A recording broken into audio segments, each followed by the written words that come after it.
Hi, everyone, and welcome to The Edge on Good News Sports. I'm your host, Glenn Allan. Real men don't get depressed. Only women get depressed. Really? Then why in Canada are 4 of every 5 suicides committed by men? When depressed, men are less likely to seek help than women because most men view depression as a weakness and they keep it buried. Today, we're going to be discussing stigma and barriers surrounding men and mental health. To talk about this and more, let's meet the Edge panel here on Good News Sports, beginning with the host of the Drew Marshall Radio Show, Drew Marshall. Glenn? How are you, buddy? Always good to see you. Yeah. Each and every day. Each and every day. My next guest is an author and also is a leadership coach, and his name is Dave Loney. Dave, welcome to the program, buddy. Good to see you. Good to see you. My next guest is from the Bay Ridge Family Center, and he is a counselor. Please welcome Mark Laing. Good evening. How are you doing, bud? Good, counselor. How are you? Good. Hey, Mark. And, of course, last but not least, the $1 Million Man from the world of wrestling, Ted DiBiase. Hey, Glenn, how are you? Good, buddy. How you doing? Say, fellas. I'm glad the shrink is sitting by the wrestler. Well, we put him there for a purpose. Oh, we've all been told we need a shrink. Yeah, did you know he just moved the chair like about 4 feet away as soon as you said that? That describes every party you've been at, isn't it? I promise I won't bite. I might body slam you, but I won't bite. Mark, Can we be funny during this episode? Because this is a heavy topic, man. you do whatever you want. No, but I mean, it's a sensitive topic, right? I mean, guys, we're going to talk about mental health and suicide and everything, and I don't know. I'm kind of wound up about this one. Well, what do you want to talk about? You started. I'm just saying that when it comes time to talk about mental health, emotional issues, and suicide and depression and all this kind of stuff, guys just shut her down. Absolutely shut her down. And we deflect with humor. Right, Oh, Shrink? absolutely. Absolutely. We don't want to talk about anything serious. We'd rather, talk about fishing, the football game. Deflect. Absolutely. Be funny, which is really one of the interesting things because depression in men and depression in women is often illustrated even differently. Men do it a lot more with anger. Mm-hmm. We don't think of depression that way. We think depression is curled up in a fetal position, crying incessantly. And yeah, there's some people who do that. Mm-hmm. And women are a lot freer to do that. But men, we miss that they're depressed because they have all this anger. We just think they got an anger problem. Actually, they got a depression problem. Mm-hmm. Yeah, and for years, I mean, especially as a counselor, I mean, depression, I don't know if misdiagnosed is the right term. So many guys, not even misdiagnosed, because so many men have been suffering with depression and either didn't know it because they didn't know enough about it to go and get help, or they were scared to death to go to somebody and say, I need to go see a shrink. I need to go see a counselor. Absolutely. Because you're I guess deemed less than, you're weak. At one time, the statistics said that more women suffer with depression than men, but the explanation to it is that women went to the doctor more often than men. They would go for any reason. Men, try to get your husbands to go to see the doctor was, worse than pulling teeth. It wasn't going to happen. So it wasn't that really more women suffer from depression than men do. It's just that more women went to the doctor and got diagnosed than men did. But as you pointed out at the top of the opening here, 4 to 5 men, are males that commit suicide. Mm-hmm. Even when you look at things like crimes, violent crimes, people who have bipolar depression can do some pretty wild and crazy illegal things. And why don't you just give us a little bit of a definition, if you will? I know mental health illness is broad, but for what we're talking about this evening, especially with the depression, because even depression is broad because it falls into various categories. Right. And there's the depression definitions, mental health definitions, but also what's the difference between that and sometimes I just feel sad or sometimes I just feel down. But let's start with the definition of maybe depression and mental health illnesses. Well, certainly depression is an elongated period. It's not just about sadness. It's a sense of hopelessness. Mm-hmm. I'm so empty inside. For how long? For more than a week or two, that's for sure. A lot of it's times ongoing. It's It's not that I have a couple of days I'm bummed out, the Leafs lost, I don't feel good. If that was the case, no. Yeah. But when it starts going on into 2 or more weeks, now there might be more to this. Yeah, and you know what? In doing and being able to do another program, a television program, and talking to Dr. Beeling at the Mood Disorder Clinic at St. Joe's in Hamilton, The Mood disorder clinic. mood disorder clinic. My wife should go there. But hang on, this is their criteria for to kind of hone in on depression. 14 consecutive days in a row, not 10 of 14 Right. or what. It's In a row. 14 consecutive days in a row of certain. I feel hopeless. Yes. I don't feel anything inside. You know, people who commit suicide, a lot of them refer to it as the dark place. And people think that when you get actually to the point of suicide, it is a sense of just having no hope. It is that's severe hopelessness. Well, actually, you know, having been there and done it and bought the T-shirt, What do you mean? You've been depressed? oh yeah, I'm bipolar. So How you can know, you be a shrink and be bipolar? well, because there's treatment for it. Really? It's research. Sure. That's research. Yeah, no, that's true.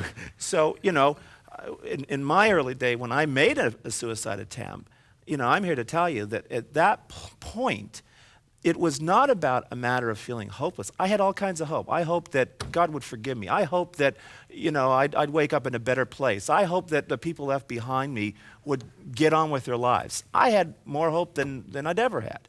What I didn't have was a sense of not only to be able to love, but to able to really work in that language of love, to feel it, to feel like I've got some kind of significance. Well, was it a lack of self-worth? It's more than that. It's beyond that. It certainly plays into it, but it's as though, you know, we derive a lot of our self-esteem from just the whole notion of love, that I'm desired and I can desire somebody else.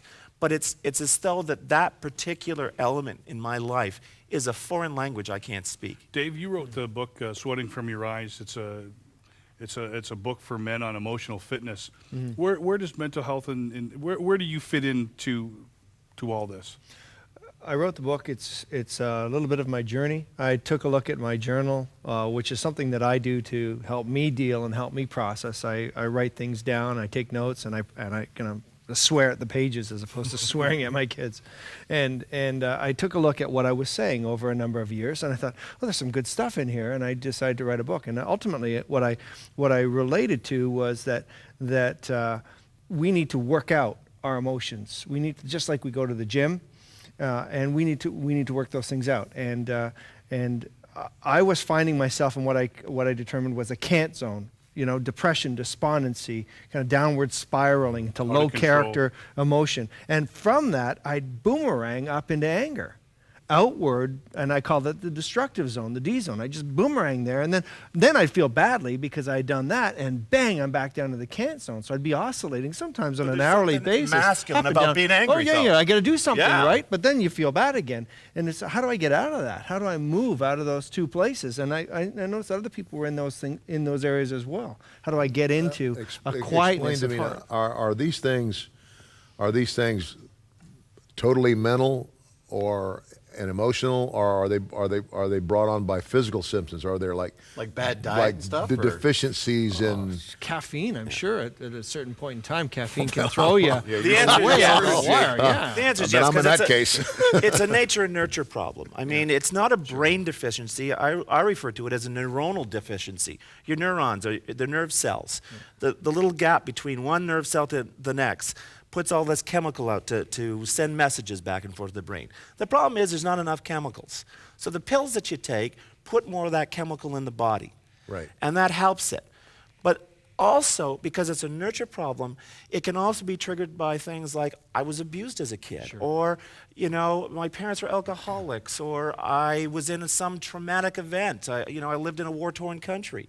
These also can play a point as well. So taking the pills are not going to cure you. They're just going to help take the edges off so you can finish the work. How do you sort all In that other words, out? make it more manageable. Yes. It's sorting all that out, though. I mean, someone with a nature issue or a nurture issue, Yeah. and both, and then you And how look many at guys it wanna on a talk daily about basis. nurturing? Yeah, and deal with it. I mean, how do you sort that all Drew out? You're can't even spell the you're word. 40-year-old man, 45-year-old man, and you know, life's throwing you some curveballs. You know, you lose your job, or things aren't working out at work. Especially today, and all of a sudden, how do you downsizing and work- stuff like how do you that, deal yeah. with it? With the pill thing, and you got God guys here, and we're talking about God stuff in the show as well. In the church scene, isn't that poo-pooed? You shouldn't be going on any meds. Just pray and let There God are will fix you. certain churches that condemn that, and I just shake my head because It's irresponsible. see it is. I mean, a pastor is telling his congregation, providing medical advice. Excuse me, but how do you know? But hold on, lot but of we fear do jump around to the pills too early, do we not? Do you not think so? Do we jump too early?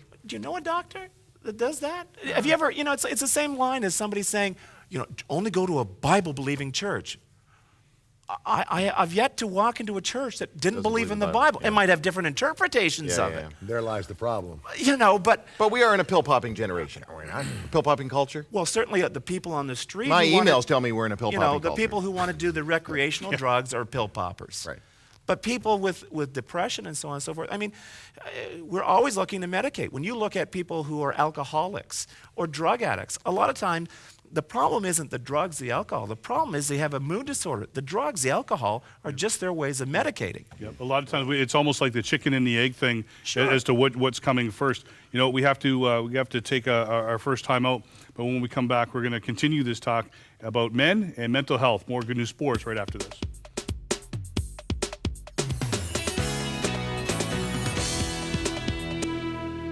Hi, everyone, and welcome back to Good News Sports. Glenn Allan alongside Drew Marshall, Dave Loney, Mark Laing, Ted DiBiase. Today we're talking about men and mental health. Before we went to the break, we got talking about the whole Christian counseling thing. And, there are a lot of really good counselors who are Christian. Sure.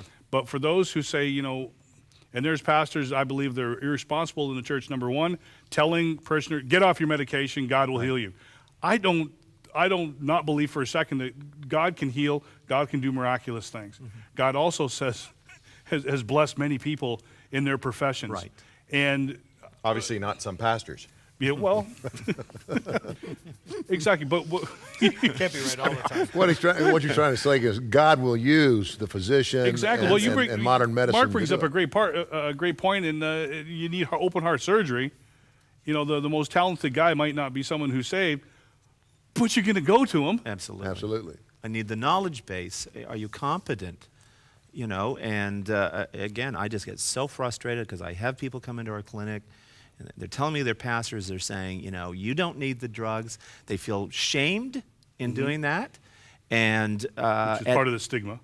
Absolutely. And then that also can feed into the depression. Mm-hmm. And so they flip-flop back and forth. Do I believe the therapist or do I believe my pastor who says drugs are bad and the therapist telling me it's good is evil? How about the holistic approach where you maybe do a bit of medicine, you do a bit of spiritual health thing, and you do a bit of physical health thing? Like just To me, attack it all. that Balance. is the balance of providing mental health services that were mind, body, and soul. That, the hardest part is sometimes when a client comes in is deciding at which level do I start? Is this do I need to start with the mind, the body, or the soul with this person? And if I just have one model, it's always, and this is a difficulty with a medical model, for instance. It's just always about putting pills in. What's the problem? Or cutting something out. The older generation, from my understanding, because I'm not part of that, Ted, maybe you could understand this a little bit better.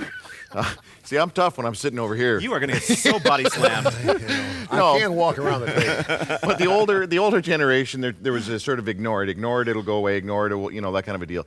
And to be honest, when I feel any depressing stuff coming up or whatever, I do that whole ignore thing. I really do, because inevitably it does go away. Sure. So then it wouldn't be. Well, yeah, for me. So you wouldn't categorize that as full-on depression. I'm going through a bummer of a time, right? Well, not if it's, a few days. Right. But if it's now, it's 3 weeks, then I there's can't a problem. ignore anything for 3 weeks. The thing is that some people, we call them rapid cyclers.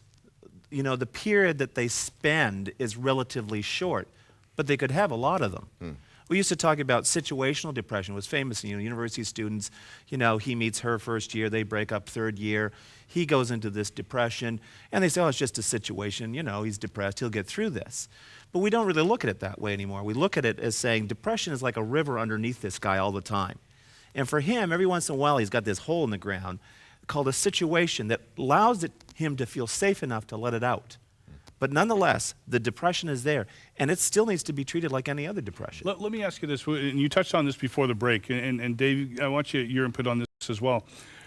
When I had to go for my treatment, they were getting ready to put me on medication for depression. Right. But then I had my suicidal incident. landed me in a hospital, which in turn I chose to go to detox, Yep. went to treatment, and talked through the unresolved issues, unresolved resentments, blah, blah, blah, blah. Was never put on medication because in my case, I'm not saying that's the case for everybody, but in my case, I had to deal with the post-traumatic stress disorder. Yep. I had to deal with the trauma, which chemicals medicate pain. I dealt with my pain, therefore I didn't need the chemicals of the alcohol and the drugs. Right. But not and different strokes for different folks. I mean, But not everybody needs the pills. but still, we talk about we're medicating without allowing a person to talk about what's really going on inside. Exactly. And that's where I'm coming from. And that's where the mind, body, and spirit, the whole thing comes. Is there a way? Because I don't know a lot about this. Is there a way to recognize this in somebody? I have two cases at home where two young people, two teenagers, that for all practical purposes lived normal lives. Had a matter of fact, one of these kids was the best friend of a neighbor across the street from us, and very good family relationship. No outward side that there was anything wrong. And one day they find him hanging in his bedroom. Is there any way to recognize those things? Are there warning signs that you can look for? Well, there are signs. It's just that most of us don't recognize them. And especially with teenagers, we often think a lot of the behaviors that they show are just, well, it's just a teenager. They're, you know, they're It's harder going through that time. to diagnose them. Yeah, well, it is and it isn't. It's harder for the parents. When you bring them into a professional, it's like, you know, this isn't, you know, a moody kid. This is a depressed kid. People who want to commit suicide are not usually the ones to leave the notes. They want to do it. They're just going to do it. So this is an That ongoing was- one. that This was isn't me. just a fleeting thought or driving down the highway. And, No, hey, you know, and pull off the road. You Right. Know, that's a fleeting thought, right? That's a But- fleeting thought. But it's this ongoing. I kinda, want I'm going to. want to end it. Yeah. You know, if you were able to have a conversation with them, they would tell you how they're going to do it, when they're going to do it, where they're going to do it. They have a plan. You know, if you ever run into somebody who says, you know, I'm feeling suicidal, ask them the question, well, if you were to do it, how would you do it? If they give you a plan, you need to call 911 on this guy. Yeah. And don't be afraid that they'll hate you for the rest of their life. They might not. But At least they'll have the rest of life. at least they'll have a rest of a Exactly. life. Exactly. You hope it's a good, long, and healthy hate. Exactly. But No, then I'm there's serious. suicidal ideation, which is, you know, not that I would do it, but, you know, if God struck me dead right now, I wouldn't be really upset. Those people can make suicide attempts. They're the ones that may leave the notes, more likely leave the notes. A little bit more of a cry for help. Exactly. But if you start seeing your kids' grades dropping, they're starting to withdraw, they're not hanging out with their friends as much as they used to be, listen to the music they're listening What about to. the men, though? What about the men? I was reading up before the show, and I was looking at this going, how do I tell whether or not I'm depressed? Like Right. me, right now. Right. Ask okay? your wife. Yeah, you could ask my wife. Is that fair? Is that, but I'm- Yeah, you're actually, looking that's at, a great you know, que- you get way the is- pain of in the finding- body, answer? right? Yeah, good answer. Pain in the body, pain in the stomach, headaches, all that kind of stuff. Well, Right. you get headaches for various reasons. You can eat the wrong food. But headaches aren't part of the I depression get this pain in my scenario. shoulder. That's What been are some of the ongoing. symptoms that a man sitting at home or How can you tell? a wife sitting at home watching this right now? What are some of the main symptoms? The first one is a persistent, uncontrollable cluttering of down, sad, negative thoughts that you can't keep out. It's like a broken record. It just keeps on going on. Would that be the 14-day? Yeah, the that, 14 days that's in a row, what's going on for 14 days or longer. consecutive So as a days or Christian, longer. the joy of the Lord is my strength. I haven't been feeling joy for a number of I'm just weeks, not feeling months. anything. That's clinical depression. That's Yeah, yeah. okay. Or no joy, going towards no that. peace. I mean, you could be bipolar and going into a manic phase, 3 weeks later, but feeling hopeless, unable to feel relaxed or content, thinking about suicide. And here's Sounds another. like every guy I know. Well, that's how big this problem Oh, really? is. Let me a quick stat here. It's estimated that 56 million North Americans suffered from a mental illness in 2005, to which 10% received appropriate treatment. Well, hold on. Are we not just getting suckier? Because 50 years ago, are you saying, like, because I'm doing that comparison thing, right? There's no way those stats were going on 50 years ago. Or are you just saying that 50 years ago we were faking depression? We were man enough. We just pushed through it, and that wasn't healthy either. Are we being more real these days? But how And- many and guys? therefore really is comparing depression? apples How many to guys? oranges, Oh, though. but how many Sucks. guys back then were medicating it through booze and beating Exactly. the crap out of their kids? Yeah. Right. And their also- wives. And their wives. Yeah, for sure. When you look Absolutely. at drug Now- abuse, even alcohol abuse, these are growing problems, as has been depression. you have to also take into account, you can't say, well, in the 1940s, I don't think there was as much depression. Maybe that's true. Maybe it isn't. Maybe just, as you're saying, they're going home and drinking and beating their wives. The point is that here we are in 2006 in a much different world with a much bigger sense of stress. But there's more of an identification, though. There's more of a, geez, you know what? My dad was like this, my grandfather was like this. We're putting a name to it. Right. Where you look and say, you know what? This has been something that's been going on in my life or someone else's life for a long, they long didn't even time. know it. Exactly. The number of times that's why it's not. It's like sexual abuse. Right. They say 1 in 3 girls, 1 in 5 boys. Well, I would beg to differ. It's just that the boys don't report as much until they get older. Who wants to? Exactly. So, I mean, again, you come into the stigma. I don't need help. I'm a man, and I'm just going to go down to the pub, and I'll be down there for 12 hours and not come home. We're idiots, eh? And then Yes, you do come are. home and you tear up the house and beat your kids and your wife. But it's how men communicate. I mean, men communicate from a hierarchical position.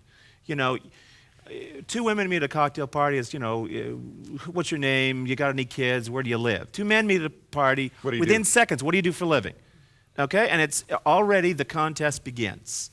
So if he says, I'm the vice president, and the other guy says, I'm the janitor, it's like, dead silence for a moment. Yeah, and it's like, oh, gee, I think I'll get another drink. It's nice to meet you. Let me go talk to more somebody than I the can vice identify president. with. Exactly. Right. Really? Women are about building rapport. Men are about building reports. Right. 2 little girls playing doctor say, I'll be the doctor of my baby, you'll be the doctor of your baby, and we'll be doctors together. 2 little boys playing doctor, I'm the doctor, you're the patient. We're directive. King of the hill. Absolutely. The only thing I can think about is a No, guy and a girl quickly, playing 10 doctor. seconds. Is that not good? No. Okay. And you know what, guys? We have to take another time out. Welcome back to The Edge on Good News Sports. Listen, guys, if you've been feeling down or you're consumed with anger for no apparent reason, you may very well be suffering from depression. The good news is you don't have to suffer alone. It takes great courage and great strength to ask for help.